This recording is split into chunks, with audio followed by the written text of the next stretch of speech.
Hi parents, this is Center 1, Cloud in a Bottle.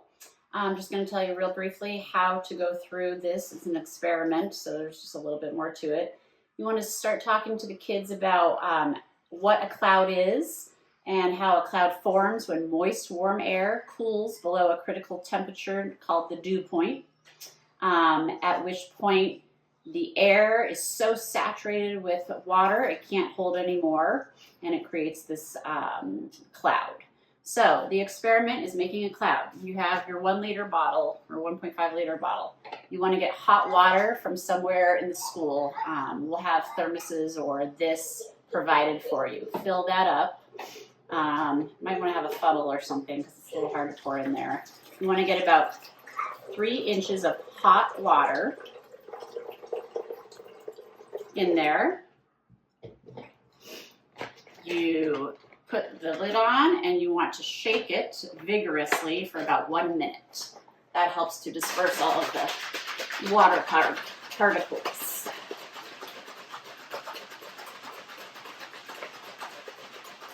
The water molecules, I should say. All right, so we have that. Then we're going to take off the top, light a match. So obviously only adults can do this part. Near, whoops.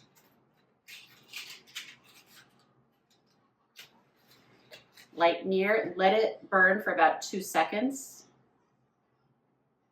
And then drop in. Put it back on, quickly recap it. And then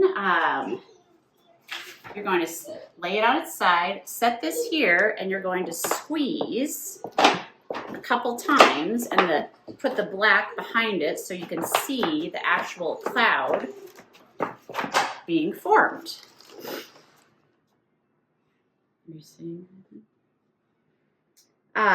When it's formed, have the students see what happens after you've pushed down and let go, and you see the cloud forming again. So that's because we're putting a drop in air pressure there.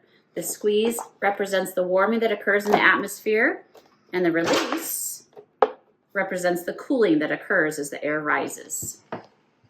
So that is making your cloud. Then you're going to unscrew the cap so you can see the cloud escape from the bottle. And this one, you might have to do a quick little squeeze. There you go. And the kids can see the cloud emerging from the bottle.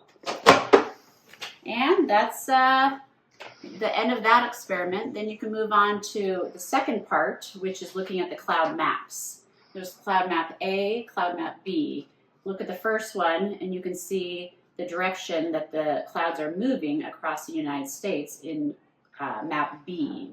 And that's the end of the experiment. Have fun with it. The kids will love the cloud emerging and creating the clouds. So use the black paper to really try and make the clouds stand out best for them. Have fun.